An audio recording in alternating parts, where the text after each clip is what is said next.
What's up, everybody? This is the Rabid Hedgehog, and welcome to hopefully what will be my first 360-degree ride review of a motorcycle. And you shall see that I am on my wife's 2016 Kawasaki Vulcan S SE motorcycle. So this is the one that was a part of the Rebel 500 comparison. But I wanted to revisit this motorcycle because so many people were a little disappointed that it didn't come out on top. Well, let me explain some things real fast when it comes to this motorcycle and what it's all about. This is not by any means a bad motorcycle, nor is it truly worse than the Rebel 500. What it truly is a bike that is simply a fantastic bike that is great for medium range transport to long range transport if given the proper gear, and is a bike that has plenty of power and a low seat height and everything that is appropriate for being a new rider friendly motorcycle. The reason it lost to the Rebel 500 was not because the Rebel 500 was faster or anything necessarily better. It's just that in the role for a new motorcyclist, the Rebel 500 is a clear winner because it simply does everything extremely well, whereas this motorcycle with the forward controls and the extra power of this engine might scare some of those newbies still. And that's the thing about this motorcycle. The most exciting thing about it, the most amazing thing about it,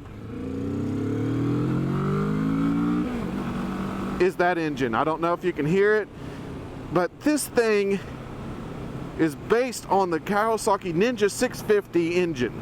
What they have done is they've tuned it down to give it a lower end torque curve, and that way you get off the line like a cruiser, faster and with more pull, and you kind of sacrifice it on the top end. However, there is a trick to remove that limitation on this motorcycle because it's a resistance based limitation. So with just a key and a screwdriver and some tape, you can remove that limiter. And the tape is to, basically protect the plug that limiter goes into. So super easy to do. And there's plenty of things on it, but you take the left side cover off with the key, and there's a green connector in there, and you literally pull that off and then pop off the top of it, tape it off, and store the top of it, and you remove the limitation on this bike, and now it's back to the horsepower of the Ninja 650. It works. I rode it with that. This bike is even more fun with that limiter taken off of it. And if you're a UK model person or across the pond from us in the US, you have a screw to remove on the throttle that blocks it from getting wide open. The American models, for some reason at this time, did not have that screw, so we don't have anything limiting our throttle output when we pull on the throttle. So that, at any rate, this bike is a super good motorcycle for everything that you're wanting to do. So if you are a long-time rider, this bike will have everything you want. It has the acceleration, it has the power, it has great comfort because of the fact that you have the ErgoFit system, which by far is the biggest selling point of this motorcycle beside the engine, because you can literally go to the dealership and get a combination of everything. You can get the reduced reach handlebars with the long or the tall boy seat and the mid-mount controls, or you can get the reduced reach everything like this bike is configured in, which is very cramped for my body, but it's my wife's bike, so I have to deal with it. So you can get it in that configuration, you can get it in all the tall boy configuration, you can get it in the mid configuration, you can get it in so many different configurations because they change the seat out that it will match your body and make it more comfortable. And it's for free. Something absolutely unheard of. If you even get an Indian or a Harley or a Honda or a Yamaha or any of that, expect to be paying extra for the seats and the handlebars and everything to be changed out. Whereas Kawasaki says, come on by, we'll sell you a bike and we have the parts here to fit you right. That is worth thousands of dollars in some cases in those mods and installations on this price that starts, in the 7,000s, that is a fantastic deal. So yes, it may have lost in the beginning back category simply because the Rebel 500 does it better. It's also a smaller bike, smaller CC displacement, and for many of you out there that have tiered insurances, the 500 is not going to cost you as much as a 650. So here in the US, it's a little different. So that's what I was basing it off of, is not just our market. I was basing it off the world. But if you're a beginning rider, this is still a bike you want to approach. It is a fantastic riding motorcycle. Its shock in the back does have a little bit to be desired because it does buck you off the seat every once in a while because it is extremely short travel, but it is preload adjustable. You can get it to a more comfortable setting and it works really well. It does have 41mm forks on the front of it, and it absolutely absorbs very well, even though they're a traditional style. They're a little bit stiffer than the Rebel 500, so they're more sporting, and this bike will actually tear through a curve a little bit more confidently than a Rebel 500, but like I said, it's because the fork has a bit more stability to it, not necessarily anything better. Now, when it comes to like really diving in, you do drag the front pegs pretty quickly on this forward mounted machine, and where it comes to some beginning riders, they may not be comfortable with their feet sticking out forward. I know you can't really see it with the 360 cam, but your feet do come out, and some people who are brand new to riding are not quite used to that. They're more accepting of the mid-mount position because they can get their feet to the ground a little bit quicker and their feet back to the peg faster, and that puts some confidence of mind into them, and that way they ride with more confidence and everything. And as a new rider, that's something you definitely want to look forward to. And also, the throttle response on this motorcycle is insanity. This has one of the best throttle responses ever on a motorcycle. It's extremely fast acting. It is cable operated, but it acts almost like it's electronic with how quick it spools up. There is absolutely, at least out of the factory, no play in this system that causes it to have any slack in the throttle. It's all one-to-one. The fueling on the engine is great and fantastic and level.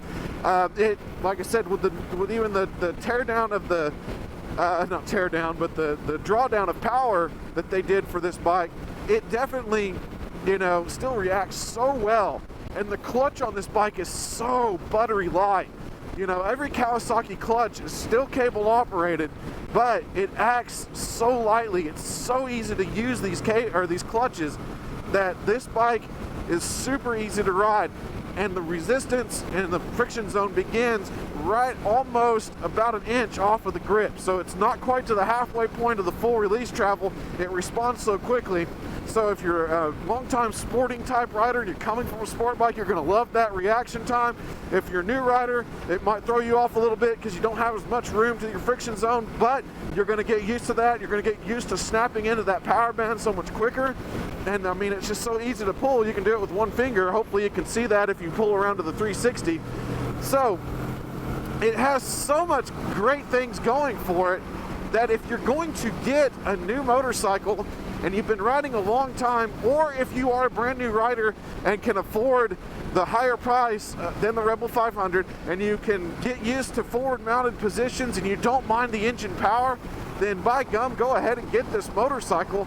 I'm not saying that it was a bad motorcycle by it losing to the Rebel 500. What I was saying, like I keep repeating, is that seriously, the Rebel 500 just for around town and everything else is so much better because it's a lighter motorcycle. It's easier to get in around town with, and that's what I use it for. And it does well on the medium range trips, but anything after that, this bike is where you want to be at because it's going to go the long range trips. It's going to go the distance, and it's going to be able to handle it by far more comfortably. And you can still get the windshields and the saddlebags and the tank bags and everything to outfit this motorcycle to be a light tourer and to be able to go long distances and enjoy for a long time to come. Steering on this motorcycle is absolutely precise. Like I said, you can get down in the corners very, very easily. It very much well responds more like a sport bike than it does a cruiser. The only thing that reminds you you're on a cruiser is forward mounted pegs. Yet you do drag very quickly if you're an experienced rider. If you're a new rider, it does have a sufficient enough lean angle that you're not going to tap the pegs down very often, so you won't be scared. So all around, the Kawasaki Ninja 650 engine / Vulcan S, whatever you want to call it, because it's a great application of this whole process. This is a great motorcycle whenever you're entering in or you're continuing. I just love it when people don't care that you're right there and they pull out, but they probably didn't see me through the truck. Anyway, but this motorcycle is a fantastic ride, a fantastically easy to use motorcycle. The controls are super simple. There's not anything special. You have on your left side your bright selection, you have your horn, you have your turn signals all right here, and of course the clutch on the left side. On the right side you only have your kill switch and your start switch. There's no special additions to this. And this motorcycle can be had with ABS or non-ABS. This is the SE model. All SE models do come with ABS. So this bike does have the ABS standard on it. The braking is fantastic on this motorcycle. It grabs very, very firmly on both sides and will bring this bike to a halt very quickly. And the visibility out of the mirrors are great too. So overall, revisiting this fantastic motorcycle, this is still a recommended buy 3 years after I initially rode it. And of course, we have it in our own garage and enjoy it as much as we can. This bike now has just shy of 3,000 miles on its odometer. We actually got it as a leftover 2016 model in 2017. So that's why it's a little bit less in mileage despite the year.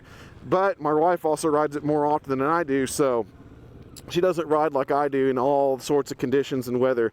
She just rides whenever it's warmer and not as windy and all that. She's kind of that fair weather rider kind, whereas I like to ride in everything. So that's why I'm out here today in 30-degree weather, enjoying it and bringing it to you guys in this first 360 quick review. At any rate, this is the Rabid Hedgehog. If you have any more questions about the Vulcan S, let me know in the comments below and I'll be happy to get back with you. At any rate, you all keep that shiny side up and we'll catch you on that next ride.